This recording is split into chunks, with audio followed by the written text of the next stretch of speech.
whole theme of this channel, of all the videos I've done, is about our relationship with the world in which we find ourselves. It's about your relationship with the world around you. It's about your relationship as it is right now with your immediate environment.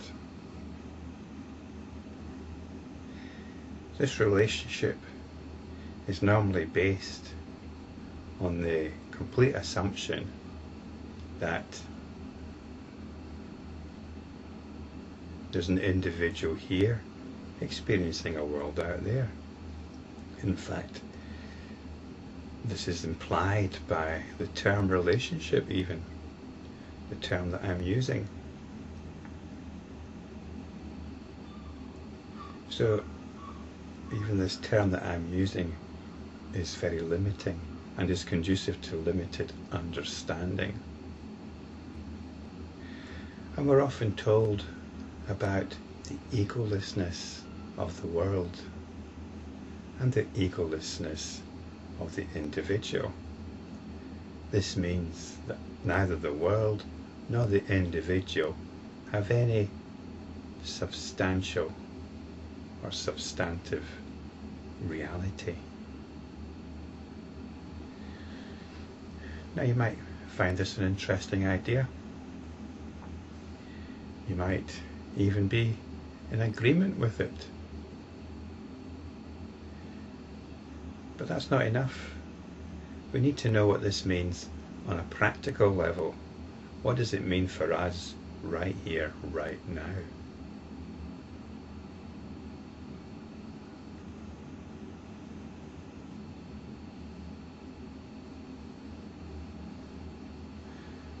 All we can really say that there is stuff going on is when we start talking about it, that we bring in notions of stuff happening to somebody, stuff happening to me, or me experiencing this stuff. But there's just stuff going on. And then we build stories around this. So there is no relationship. There is no relationship. There's just stuff going on. Now, you might not feel very inspired by this. Just stuff going on. But we have to bring some awareness into the picture and look in detail at what is going on. Because the stuff that's going on isn't just my room here. It isn't about people that are coming and going.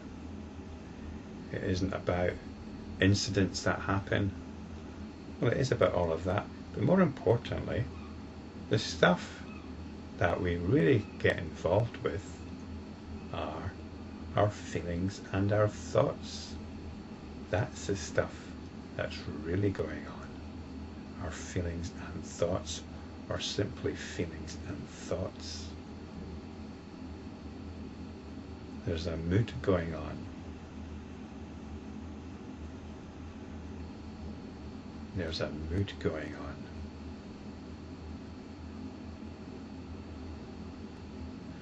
on. And really, spiritual practice is about examining this mood, examining it forensically, not psychologically, not judgmentally, but observing it intensely, scrutinizing it without remission. Now, we must be very, very careful not to be judging, because that judgment, that tendency to judge, is part of the mood. So we mustn't observe the mood with any part of the mood. This is what I mean by observing intensely. We make sure that the mood is being observed, and there's nothing in the observation of the mood itself. So this is practice. This is spiritual practice. It's a very rich area of work. I sometimes mention the fundamental tone or fundamental mood tone. And this is what often inhabits our so-called observation, our so-called mindfulness, our so-called awareness. But that's what we must examine, that's what we must look at.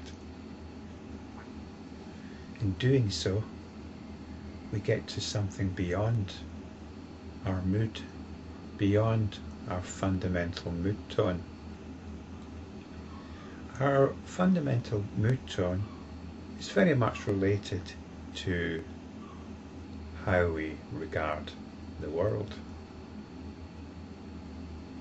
The obvious case is, if you don't like the world, then you've got a mood tone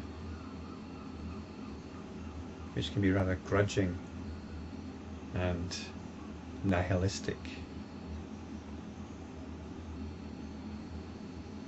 One that perhaps even feels sorry for itself, feels like a bit of a martyr, feels violated, and so on. So it goes hand in hand, our mood tone goes hand in hand with how we perceive the world. Now the last few verses in the Sagatakam that we've been looking at in these channels, that we've been looking at in this series, have been telling us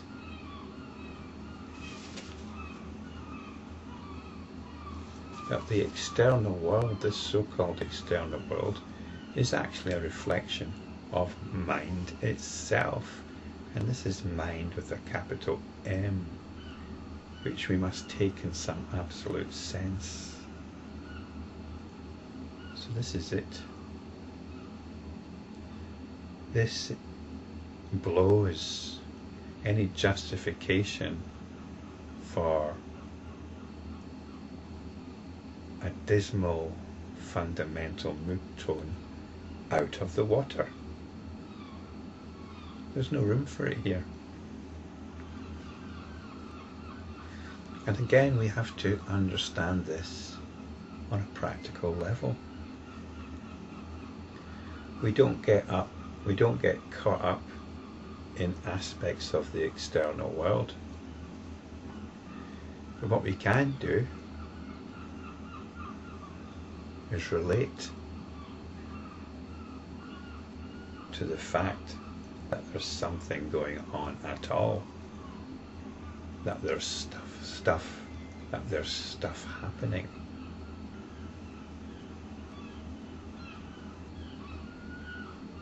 We take it for granted that there's stuff happening. We forget that it's actually all a little bit strange. It's all actually a little bit weird that there's anything going on at all.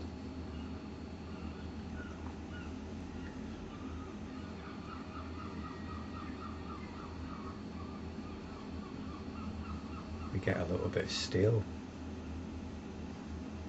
The great miracle gets a little bit stale. The great miracle is the fact that there's something going on. There's stuff going on.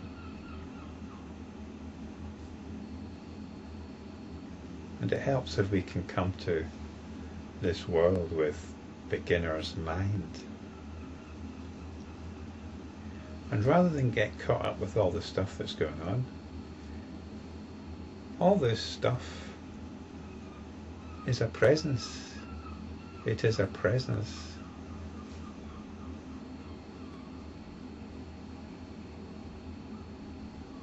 This presence is saying, I am going on. I am happening.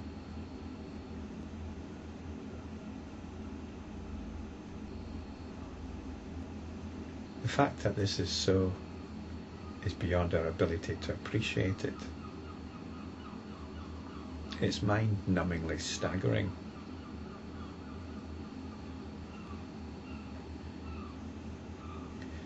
This is something that we now need to explore in a practical level.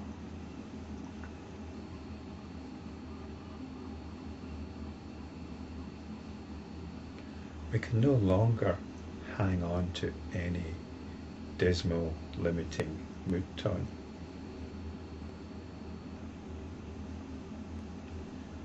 And the fact that we might do so means that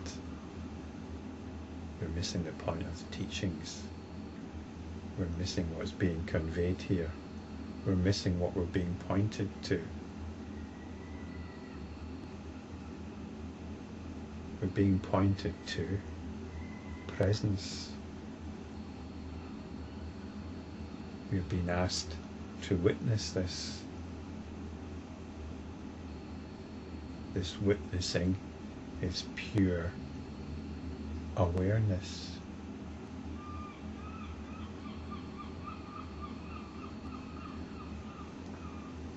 It's like being in a dream and you realize it's a dream. Then nothing need concern you anymore. You get on with the dream, but you know none of it is what you thought it was. It's all one thing. It's dream. It's consciousness. Dream is consciousness. Consciousness dreams. It's what it always does.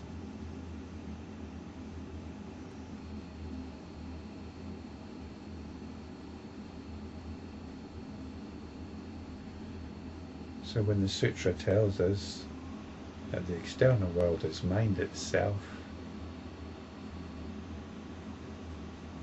this is awakening.